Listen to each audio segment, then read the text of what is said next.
welcome to Net Economics classes. I am Priyanka and this is part 42 of the lecture series of daily 10 questions. जून 2013 का paper हम कर रहे हैं इसमें. Hope आप सभी फाइन होंगे और सेफ होंगे. स्टार्ट करते हैं फर्स्ट क्वेश्चन से आज की. So the constitution of India provides for transfer of resources from centre to state in the form of. जो हमारा कॉन्स्टिट्यूशन ऑफ इंडिया है वो बताता है कि जो रिसोर्सेज हैं वो सेंटर से स्टेट के पास जाएंगे, किस फॉर्म में जाएंगे. फर्स्ट टैक्स शेयरिंग होगी, सेकंड लोन की फॉर्म में, थर्ड ग्रांट्स इन एड की हेल्प में, फोर्थ है हमारा grants for implementation of 5 year plan. 5 year plan की इम्प्लीमेंटेशन की ग्रांट. सो आपके कोड्स यहाँ पे गिवन है, आपको बताना है करेक्ट ऑप्शन कौन सा है. समझते हैं इसकी explanation. So beside the tax devolved to states, another source of transfer from center to state is grant in aid. हमें पता है टैक्स शेयरिंग की फॉर्म में जाता है, लोन की फॉर्म में जाता है, उसके साथ साथ ग्रांट इन एड्स की फॉर्म में भी रिसोर्सेज जो हैं वो जाते हैं.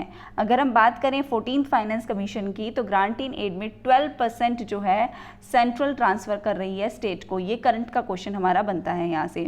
तो अगर हम अपने ऑप्शन देखें तो option first, second and third हमारे करेक्ट होते हैं और कोड अगर हम देखें तो कोड हमारा ए जो है वो करेक्ट होता है. चलते हैं अब नेक्स्ट क्वेश्चन पे. नेक्स्ट क्वेश्चन हमारा क्या है? Identify the correct chronology of implementation of the following taxes in India. ये क्वेश्चन हम पहले भी कर चुके हैं. हमें बताना है कि ये टैक्सेस कब फॉर्म हुए थे और हमें इसकी करेक्ट क्रोनोलॉजी में इसको डालना है. और हमारे लिए सबसे इम्पॉर्टेंट बनती है क्योंकि आपने देखा भी होगा कि आजकल प्रीवियस ईयर में क्रोनोलॉजी के ऊपर बेस्ड काफ़ी ज़्यादा क्वेश्चंस आते हैं. तो समझते हैं इस चीज़ को हम एक्सप्लेनेशन के साथ. तो सबसे पहले अगर हम सर्विस टैक्स की बात करें तो सर्विस टैक्स सबसे पहली बार इंट्रोड्यूस्ड हुआ था 1994 में, जब डॉक्टर मनमोहन सिंह क्या थे, हमारे फाइनेंस मिनिस्टर थे. नेक्स्ट हमारा जो गिवन है वो हमारा गिवन है फ्रिंज बेनिफिट टैक्स. अब फ्रिंज बेनिफिट टैक्स हमारा लेटेस्ट ही इंट्रोड्यूस हुआ है 2005 में.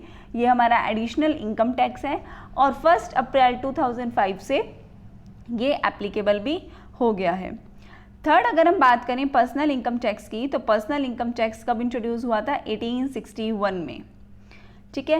नेक्स्ट हमारा एक्सपेंडिचर टैक्स कब हुआ था? 1987 में. तो सबसे अगर हम पुराना देखें तो हमारा सबसे पुराना था कौन सा? Personal income tax. और सबसे लेटेस्ट कौन सा है? हमारा फ्रिंज बेनिफिट टैक्स. तो अगर हम अपने ऑप्शंस पे चलते हैं तो ऑप्शन के अकॉर्डिंग सबसे पहले हमारा क्या आता है? पर्सनल इनकम टैक्स, उसके बाद एक्सपेंडिचर टैक्स, उसके बाद सर्विस टैक्स और उसके बाद fringe benefit tax. Fringe benefit tax सबसे लेटेस्ट है, सबसे लास्ट में आएगा. सो ऑप्शन हमारा सी जो है वो करेक्ट होता है. अगर आपको बाकी टैक्सेस के बारे में भी नहीं पता और इतना भी पता है कि फ्रिंज बेनिफिट टैक्स सबसे लेटेस्ट आया था तो लास्ट में सेकंड नंबर पे फ्रिंज बेनिफिट टैक्स आएगा. और अगर फिर हम ऑप्शंस पे चलते हैं तो ऑप्शन में भी हमारा सी ही है जिसमें सेकंड जो है सबसे लास्ट में आ रहा है. तो क्वेश्चन को करने का तरीका ये काफ़ी सही होता है. सो ऑप्शन सी जो है वो हमारा करेक्ट होगा. चलते हैं हम अपने नेक्स्ट क्वेश्चन पे. नेक्स्ट क्वेश्चन हमारा क्या है? The taxes which Kaldor proposed for India in 1956 to check tax evasion supplementing income tax are. तो कैल्डोर ने कौन सा टैक्स जो है वो प्रपोज किया था 1956 में? क्या चेक करने के लिए? टैक्स इवेजन को चेक करने के लिए, जो टैक्स की चोरी होती है उसे चेक करने के लिए. ऑप्शन ए हमारा क्या है? Capital gain tax. Option B है हमारा annual tax on wealth. Option C है हमारा पर्सनल एक्सपेंडिचर टैक्स और ऑप्शन डी है हमारा गिफ्ट टैक्स.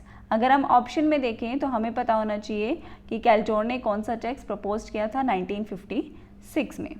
तो चलते हैं इसकी एक्सप्लेनेशन देखते हैं. एक्सप्लेनेशन हमारी क्या कहती है कि प्रोफेसर कैल्डोर ने 4 नए पर्सनल टैक्स इंट्रोड्यूस किए थे. कैपिटल गेन टैक्स कब किया था? 1956 में. वेल्थ टैक्स और पर्सनल एक्सपेंडिचर टैक्स कब किया था? 57-58 में.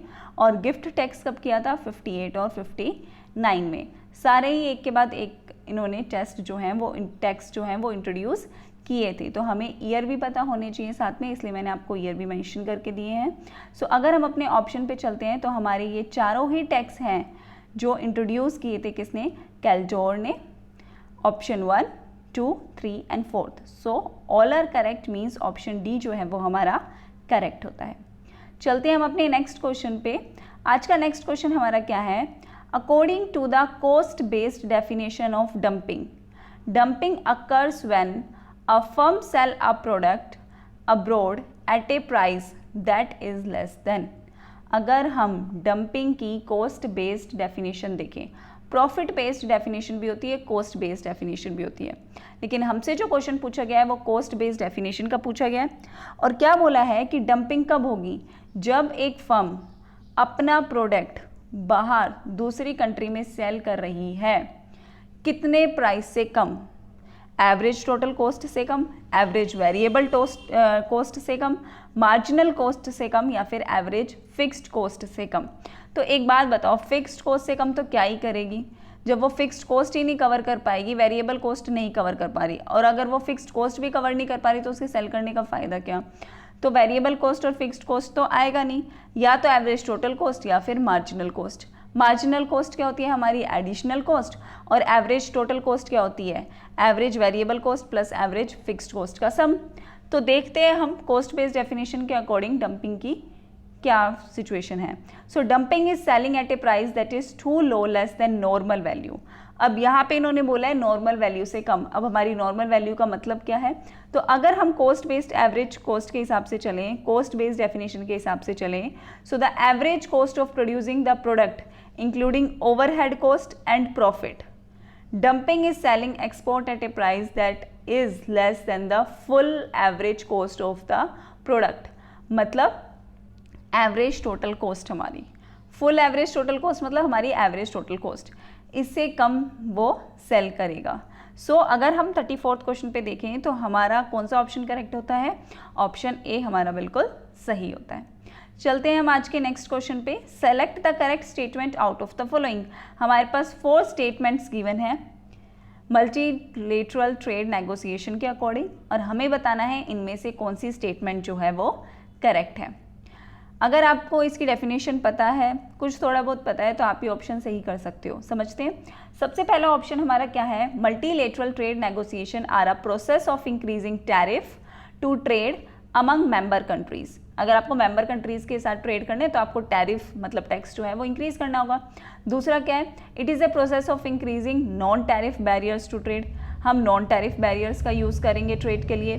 सी हमारा क्या है, it is a process of increasing tariff but decreasing non tariff barrier.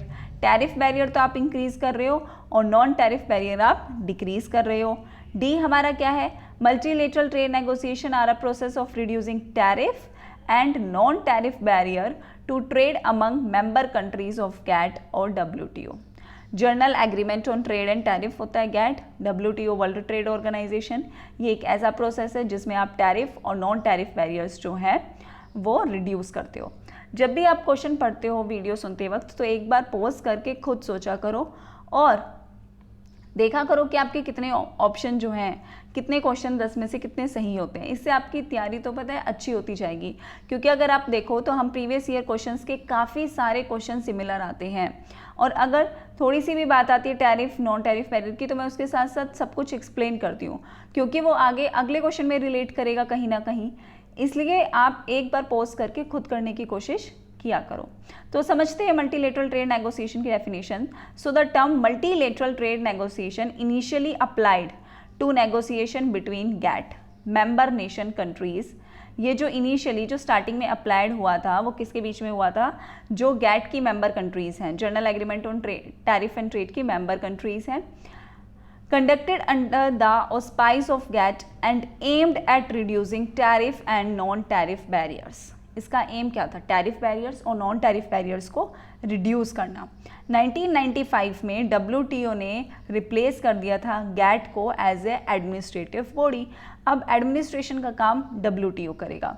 अगर हम करंट राउंड की बात करें मल्टीलेटरल ट्रेड नेगोशिएशन का, अगर करंट राउंड हम देखें कहाँ हुआ था, तो दोहा में हुआ था। दोहा कहाँ है, कतर में, और इनका यहाँ क्या था, डेवलपमेंट एजेंडा राउंड था ये।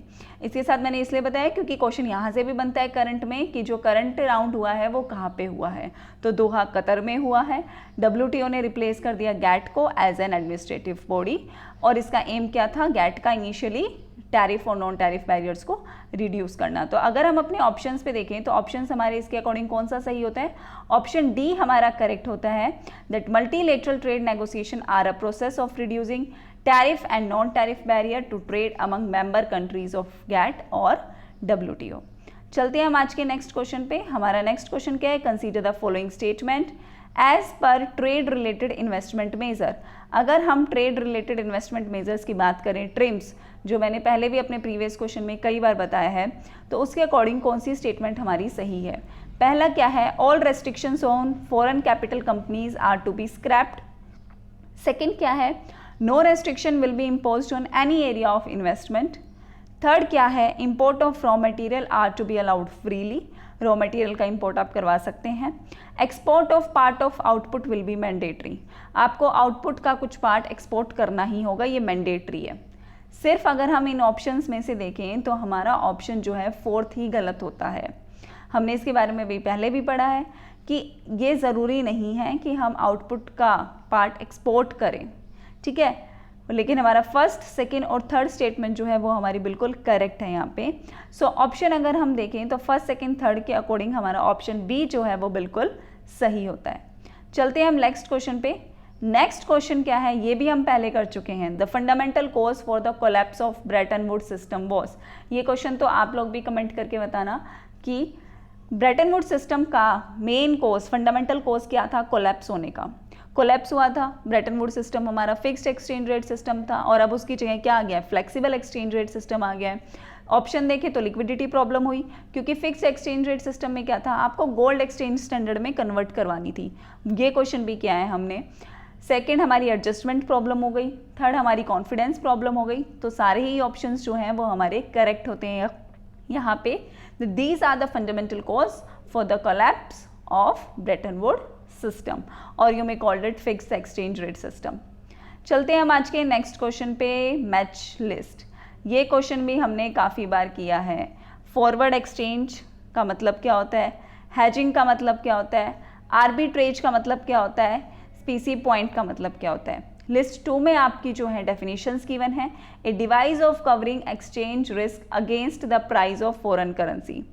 हैजिंग में क्या है, a contract to buy and sell foreign exchange against another currency at some fixed rate in the future at a price agreed upon. Third हमारा क्या है, the movement of exchange rate between two limits set by the cost of moving gold from one country to another. और fourth क्या है हमारा, a mechanism which merge two separate physical market into a single market in economic sense. तो ये आपको बताना है कि हैजिंग की, फॉरवर्ड एक्सचेंज की, आर्बिट्रेज की, स्पीसी पॉइंट की क्या क्या फुल फॉर्म है। ये क्वेश्चन मैं आपको पहले भी बता चुकी हूँ। नीचे आपके जो हैं वो कोड्स गिवन है, ये चारों आपके कोड हैं, आपको बताना है करेक्ट जो है वो कौन सा है। तो अगर हम अपनी एक्सप्लेनेशन देखें तो फॉरवर्ड एक्सचेंज के अकॉर्डिंग, फॉरवर्ड एक्सचेंज की क्या डेफिनेशन है, फॉरवर्ड एक्सचेंज का क्या होता है, फॉरवर्ड मतलब आगे, मतलब याद रखो कि इन फ्यूचर आगे जाके आपको जो आपने प्राइस पे एग्री किया है उस पे जो है कॉन्ट्रैक्ट हुआ है, आपको बाय या सेल करनी है फॉरेन एक्सचेंज, जो आपका रेट जो है आपने फिक्स कर लिया फ्यूचर में, आप उसको उसके ऊपर एग्रीमेंट करना चाहते हो, बाय या सेल करना चाहते हो। तो फॉरवर्ड एक्सचेंज को याद रखो फ्यूचर से कि इन फ्यूचर ये कोई चीज़ होने वाली है। तो फॉरवर्ड एक्सचेंज का करेक्ट आंसर क्या होगा, second, a contract to buy and sell foreign exchange against currency at some fixed rate in the future at a price agreed upon now. आज हम उसके लिए एग्री कर रहे हैं और इन फ्यूचर हम उसकी बाय या सेल करेंगे। सेकेंड हमारा हैजिंग गिवन है, तो हैजिंग क्या है हमारा, a device of covering exchange risk against the price rise of foreign currency. हमने एक डिवाइस है जो हमारे एक्सचेंज रिस्क को कवर करेगा अगर इन फ्यूचर फॉरेन करेंसी के प्राइस जो हैं वो राइज होते हैं। अगर हम अपना थर्ड देखें तो थर्ड है हमारा आर्बिट्रेज, और आर्बिट्रेज का मतलब क्या होता है, एक ऐसा मैकेनिज्म जो मर्ज करता है दो सेपरेट फिजिकल मार्केट को सिंगल मार्केट में, ठीक है, a mechanism which merge two separate physical market into a single market in economic sense। तो थर्ड का क्या होता है हमारा फोर्थ। और स्पेसी पॉइंट का मतलब क्या होता है, a movement of exchange rate between two limit set by the cost of moving gold from one country to another. एक कंट्री से दूसरी कंट्री से अगर गोल्ड जो है मूव करेगा उसकी जो कॉस्ट आएगी, उस मूवमेंट की जो लिमिट सेट होगी वो होती है हमारी स्पेसी पॉइंट्स। पॉइंट्स हमारे सेट हैं इसमें। तो अगर हम अपने कोड में देखें तो कोड हमारा जो है कौन सा सही होता है, कोड हमारा बी जो है वो करेक्ट होता है इसके अकॉर्डिंग। ये हमारा क्वेश्चन है, ठीक है। चलते हैं हम अपने नेक्स्ट क्वेश्चन पे। नेक्स्ट क्वेश्चन क्या है, arrange the following WTO ministerial in the chronological order. ये क्वेश्चन भी हमने प्रीवियस ईयर में किया है, तो आप देख सकते हो कि क्वेश्चंस कितने ज़्यादा रिपीट हो रहे हैं और करंट के क्वेश्चन कितने इंपॉर्टेंट होते हैं। तो हमें WTO मिनिस्ट्रियल की वो इन चीज़ों को क्या करना है, क्रोनोलॉजिकल ऑर्डर में डालना है कि कहाँ कहाँ जो है इनकी मीटिंग्स हुई थी। सिटेल, कैनकन, सिंगापुर, हांगकांग, ये 4 हमारे ऑप्शंस गिवन हैं। देखते हैं हम इसकी एक्सप्लेनेशन। सबसे पहले मैं पहले भी बता चुकी हूँ, लेकिन मैं फिर भी बता रही हूँ, आप इसका एक बार स्क्रीनशॉट ले लो। फर्स्ट से लेके 10th तक कहाँ कहाँ कब कब जो है इनकी मीटिंग्स हुई हैं। सबसे पहले सिंगापुर, फिर स्विट्ज़रलैंड, फिर सिटेल, फिर कतर, दोहा, फिर कैनकन, फिर हांगकांग, फिर उसके बाद फिर स्विट्ज़रलैंड, जेनेवा, इंडोनेशिया और केनिया, 2015 की केनिया में। ठीक है, आप मुझे कमेंट बॉक्स में बताओगे कि रिसेंट जो है अब कब होने वाली है, कहाँ होने वाली है, क्योंकि मैंने ये प्रीवियस अपने क्वेश्चन में भी बताया है, प्रीवियस वीडियोस में भी मैंने कई बार बताया है इसके बारे में। तो इसका आप स्क्रीनशॉट ले लो एक बार, ताकि आपको याद रहे कि क्या सीक्वेंस है इसकी। तो अगर हम अपने ऑप्शन में चलते हैं तो ऑप्शन हमारा कौन सा सही होता है, सिंगापुर, सिटेल, कैनकन और फिर हांगकांग। सो हमारा ऑप्शन जो है वो बी करेक्ट होता है यहाँ पे। ठीक है, चलते हैं हम नेक्स्ट क्वेश्चन पे। If Hong Kong and Taiwan have identical production possibility curve, अगर हांगकांग और ताइवान इन दो कंट्रीज़ का, इन दोनों जगहों का अगर प्रोडक्शन पॉसिबिलिटी कर्व सेम होता है, that are subject to increasing opportunity cost. Condition है हमारी, अपॉर्चुनिटी कॉस्ट क्या इंक्रीज हो रही है और प्रोडक्शन पॉसिबिलिटी कर्व की भी यही अजम्पशन होती है, यही कंडीशन होती है। देन तो ट्रेड क्या होगा, ऑप्शन हमें क्या दे रखा है, trade would depend on differences in demand condition. Trade किस पे डिपेंड करेगा कि डिमांड कंडीशन कहाँ की कैसी है। बी क्या है, trade would depend on economies of large scale production. Trade हमारा डिपेंड करेगा कौन सी इकोनॉमी में कैसी प्रोडक्शन हो रही है। See, trade would depend on use of different currencies. Trade depend करता है कि करेंसीज कौन कौन यूज़ कर रहा है, कौन सी करेंसी यूज़ कर रहा है। और D, there would be no basis for gainful trade. यहाँ पे कोई बेस ही नहीं है किसी को कोई गेनफुल ट्रेड होगा। तो अगर हम प्रोडक्शन पॉसिबिलिटी कर्व की बात करें तो प्रोडक्शन पॉसिबिलिटी कर्व क्या होता है, हम ऐसा कर्व बना रहे हैं, सबसे पहले वो कनकेव होता है या कन्वेक्स होता है। प्रोडक्शन पॉसिबिलिटी कर्व हमारा कनकेव टू द ओरिजिन होता है। ठीक है, यहाँ पे अगर हम एक गुड्स की प्रोडक्शन को बढ़ा रहे हैं तो हमें दूसरे की कम करनी पड़ेगी, है ना, because of resources are limited. तो अगर इन दोनों जगहों का प्रोडक्शन पॉसिबिलिटी कर्व सेम होता है तो इससे क्या होगा, हमारी ट्रेड तो वहाँ डिपेंड करेगा ना जहाँ पे डिमांड कंडीशंस अलग अलग होंगी, कहाँ पे किस चीज़ की डिमांड है उस हिसाब से हम प्रोडक्शन करेंगे। अगर मान लो हमने 2 एग्जाम्पल लिए, कॉफ़ी का और मिल्क का, या फिर हमने मान लो एक आयरन का एग्जाम्पल लिया, या फिर हमने लैपटॉप का या फ़ोन का एग्जाम्पल लिया, तो कंट्री अगर ये 2 चीज़ की प्रोडक्शन कर रही है तो डिमांड सिचुएशन होगी कि हांगकांग में लैपटॉप की ज़्यादा डिमांड है या फ़ोन की ज़्यादा डिमांड है, या ताइवान में लैपटॉप की ज़्यादा डिमांड है या फ़ोन की ज़्यादा डिमांड है। तो यहाँ पे जो ट्रेड डिपेंड करेगा वो किस पे डिपेंड करेगा, डिफरेंसेस इन डिमांड कंडीशंस, यहाँ की डिमांड कंडीशन में क्या क्या डिफरेंस है।